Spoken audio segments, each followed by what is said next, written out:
Will any of this be incorporated into your future plans? And if so, how?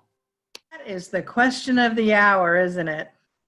What's going to go into the future with us? As has been mentioned, I'm a little bit apprehensive about that because what people don't realize, I think, is that it's almost as much work, or maybe as much work, to do worship this way as it is live. And so when you're talking about doing a recording and a regular service, it's not sustainable.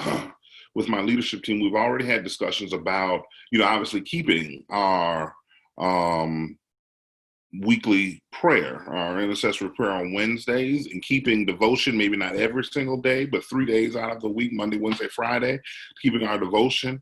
We've already talked about what to do if something else like this were to happen, or some reason why our sanctuary isn't open and we need to be the church abroad and not the church interconnected together right there in that space. So some of the things that we're already planning to do is incorporating Zoom when we can train and facilitate a training for our entire church, and then utilizing Facebook Live and these things more often for meetings and for worship services, and just utilizing this, and so that people become familiar with this type of technology, and they have more time to build a relationship with this technology versus just having to try to put this together on the fly, because people get frustrated, and that frustration has a lot to it has a lot to do with them losing faith because they can't feel connected. So we're going to be proactive this time and continue utilizing the service that we're using, but we're going to add to them. So that Facebook Lives, Zooms, and YouTube Lives, and these things, so people are getting familiar with using this technology in our worship services. I think the challenge for our church is that before the pandemic, we would record Sunday morning worship, and by Sunday night, people could watch it. Now they're used to seeing Sunday morning. And there are some people that will not be coming back right away because they're concerned about their health or whatever. How are we going to address that issue? How are we going to present the service at the same time we're presenting the service in person? It's going to be a challenge, but that's our biggest challenge.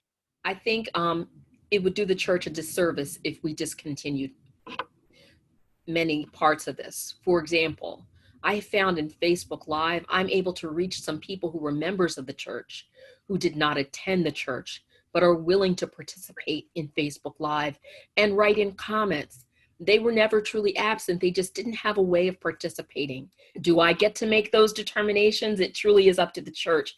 But if it's up to me and my ability and my willingness to use my unlimited data plan to allow these things to happen, I certainly want to be willing to do so. So yes, my hope is that we'll be able to continue with the Facebook Live, and we'll be able to continue with the Zoom, and we'll be able to continue with this fellowship and this ongoing, gathering in this way that is made Christ seem even more alive now. In prayed a lot about that. I think all of us have, as we've thought about what the future holds. I think the online aspects of worship are probably not going to go away. Many of us have a large contingent that during different seasons, whether it be in the winter, the snowbirds headed to the south, or in the summertime, our folks headed to the beach, that aren't able to connect with the congregation in a meaningful way during those seasons, are now able to find a way online to do that. So I don't, at least in our congregation here at Asbury, that's not going to go away. But we'll find a way to make it happen. And there certainly is momentum right now to make that happen once we get to the point where we're ready to reopen. The questions that we are asking is around, since we had to cancel everything, what's essential and what isn't to the ministry that happens here. And those questions are kind of floating out in space right now with people praying over them and thinking about them. And we'll see. I think the way that we utilize the building is probably going to change more than the way we utilize the online stuff in terms of how we reopen and the way that things will change once we're back together in person. And that remains to be seen. Definitely. Like I was saying before, people have been friending the church Yeah. from all over the country. And so it would be a disservice to them as well as our local congregation if we were not to reach out to that population of people who are now becoming accustomed to receiving spiritual guidance, fellowship, even if it is from the perspective of video. So I see that we have to offer these types of opportunities for the world. But yeah, I know previously we did record, but it was audio, strictly audio. And now I think the video will continue. Again, like I said before, if people cannot view it in real time, they can go back and be able to review it as often as they would like. I've also noticed a lot of sharing where people will take a message, a video, and share it. Send it somewhere else. And who knows, exponentially how the gospel is reaching people. And so I find that to be interesting as well. As far as Bible study is concerned as well, I remember so many times people would say, well, something else was going on. I didn't want to be late coming to the Bible study. Well, now people can just hop in and start wherever we are. If we record that Bible study as well, then they themselves can get that lesson at a later date. So yeah, I don't think the church is going to be the same as it was before. I think the church is going to be better for this. Yeah. I know it will be. At the very least, we will default back to what we were doing, which was Facebook Living the service and then posting that on our YouTube channel. And now people who know where our YouTube channel is will be able to find that every week. It's honestly been somewhat miraculous that we have been able to pull together what we have during this time in terms of servant power and all that's needed to create a pre-recorded service. And that's a very time-intensive process. And so, the tech teacher at the high school who's assembling the video is not going to be available come, school being back in session to put in hours to assemble a service like she is now. So it'll be dependent on, servant power and discernment. And then the open question to me is, will we continue to have a Zoom opportunity for people? Because I could imagine that continuing to be a kind of simple way for people to connect from their homes and feel like they're really connecting. We've already decided we're going to continue to record and post on all the social media that we have. Again, we already had a media team in place, and I was doing either a written or a live lessons for the journey. Definitely the Zoom Bible study will continue, and the daily prayer will continue. But with that said, we understand that we want to make sure that it is posted on all those social media outlets to us for Sundays for just the same reasons that Pastor Tom shared. You've got those who go to the beaches in the summertime. That seems to be the time that our attendance might drop a little here in the city. So yes, we actually had a council meeting, and that discussion has already come up that we continue this. Yes. It's an old trope, the church is not a building. But boy, are we finding out the truth of that maxim. And I also agree with Corey. We're going to continue these prayer gatherings during the week. I think, that's something I've offered in the past and has been a whole lot of excitement over. And and what a great way to gather. I'm also a member of, pastor of a church with an older, like so many of us, an older congregation. Sometimes we'll have an evening meeting where people in the congregation say, well, I don't like to drive at night. And so now we have an opportunity to find a way to include them as well. So I think we're going to be holding on to a lot of this technological innovation that's been forced on us. And now we are getting comfortable with it. And so I see us holding on to that and leveraging that kind of technology to foster connections between people and God. I am in total agreement with my colleagues. I don't see how the church is ever going to be the same after this. Yeah. I don't see how we could ever go back to what we've been doing. For our church, we have become very excited about the amount of people we have reached beyond our four walls. We realize we have created a social media family. This is a social media church that we cannot neglect when all this is over. So we are going to continue to do Facebook Live. We already know we're going to do that. We're going to continue to incorporate online giving. We know we're going to do that. We're going to continue to do Bible studies on Zoom. I'm going to probably do Bible study in the church, but I'm going to do it on Zoom at the same time. Our meetings now are definitely going to change. We'll probably have meetings in the church, but we'll probably be on Zoom at the same time. We'll probably do more subscriptions to these technologies to make sure that we're up to date. And we'll probably do, as my brother Corey said, we're probably going to do some training in the church to help our elders know how to do this stuff, so that we'll probably do some training, some classes for everybody who's interested, and probably incorporate the young people in teaching those classes to the elders in the church and do it firsthand so they know how to do it themselves. So it's a lot of avenues this has opened up for us, and we're never going to be the same. We're definitely going to continue to integrate all of this technology that I mentioned. One of the things that we asked people to do was to create an altar in their home where they could go, and when we worship together, they would gather around their own altar. And what I found is that people are talking more about going to that altar to pray.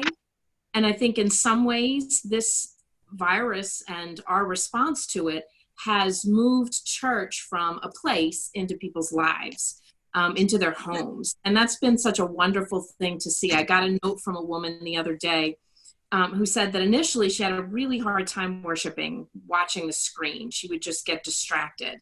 And she said now that she's done it several weeks, she finds herself being drawn into the worship in a way that she can't even at church. And then she said that, now when she sometimes looks at her computer, it's like, oh, that's where I've experienced God. And that's what we hope, is that people take the worship experience and continue to live it in their lives. And in a lot of ways, this virus and our response to it has forced that to happen. And how awesome it would be to have small groups gather and do worship together as people, as a church house or a house church. That would continue to remind people that God is not just in a place in the sanctuary, but that God resides in all of us, and that our lives become impacted by our worship, and our lives become our worship. We're hoping to continue the midweek prayer service. That was just not something we had done before because our building has so many people in it, and just finding the time and the place. And this has been a wonderful gift. So we're definitely going to continue that. And we hope to continue ways to figure out how to get people to participate. Like the whole flower thing was just kind of a whim. How can we create a sense of Easter? But people had so much joy doing that. And so we thought, okay, so what are ways, even when we return, that we can continue to have people get a sense that they're bringing something to worship, that they are participating, that this is something that requires all of us to do together, and that it becomes something that we offer as a community. And I do think that there is a sense that people have deepened their gratitude for the community. I don't know how many times I've heard people say, I had no idea how much I would miss my church family.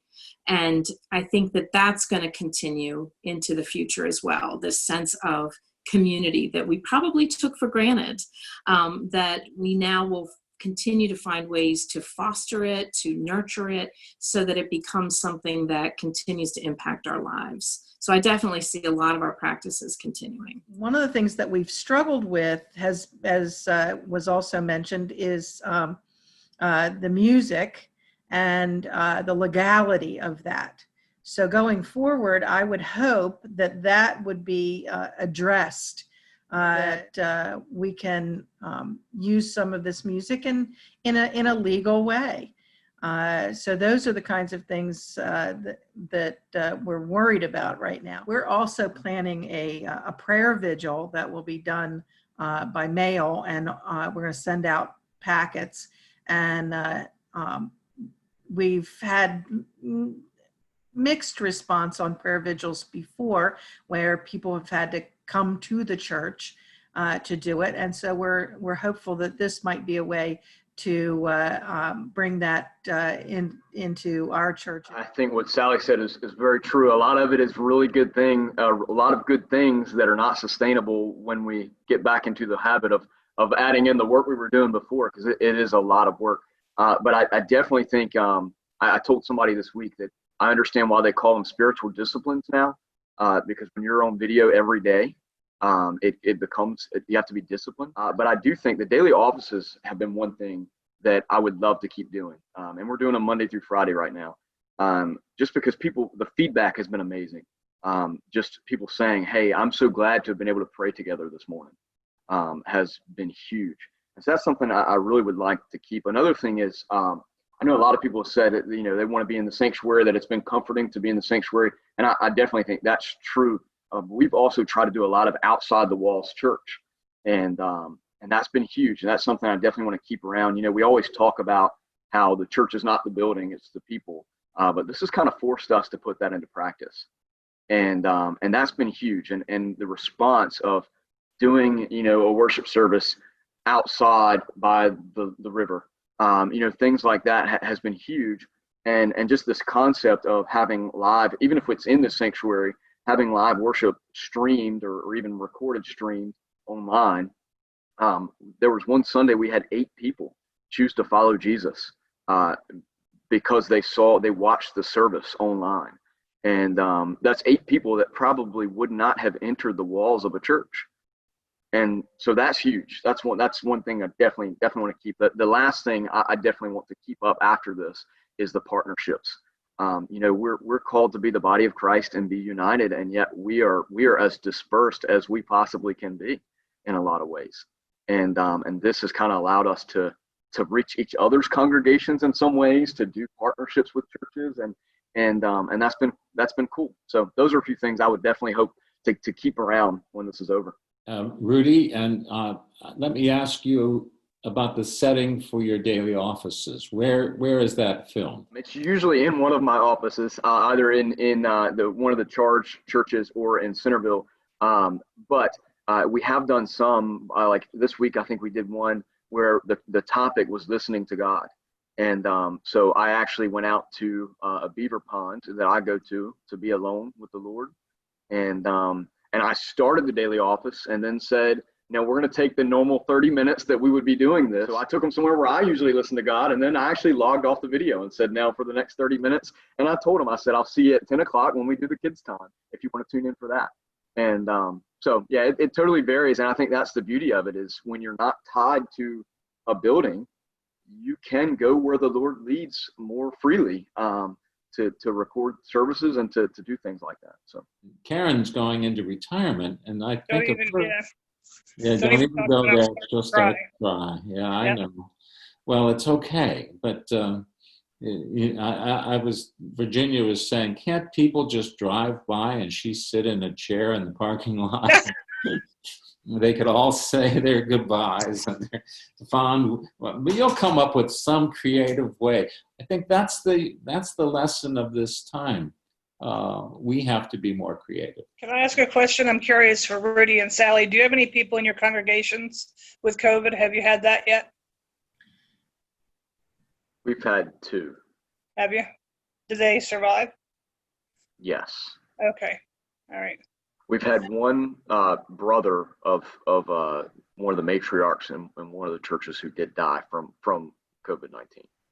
And that's been one of the biggest challenges for me is I've had it'll be 9 with the one on Monday, 9 funerals in the last month.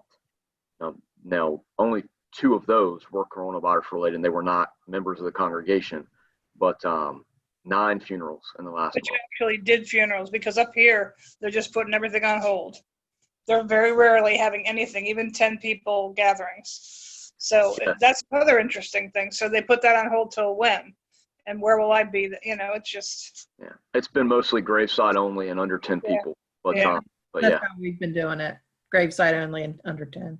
and it is much harder to do. That is one thing I will. It's much harder to do a funeral during this time.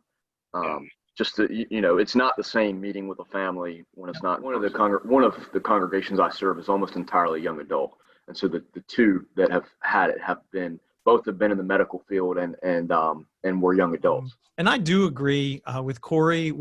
I can't imagine when we get back together again. I don't see, I've heard some people talk and write about, oh, well, we'll just meet online. I can't see that at all. But I cannot imagine not incorporating live stream in all future worship. I think we're going to hold on to that. And I'm excited about that. And I'm also excited about maybe finding ways to incorporate, like maybe even have a chat screen that, you could see from the pulpit area or from the front of the church, or maybe we might even transmit it up on a screen so that we could include people and feel connected to people that aren't there. I mean, we've already family members and friends who are far flung, distance wise, or connecting with worship. And I'd love to see that continue. I would imagine it would.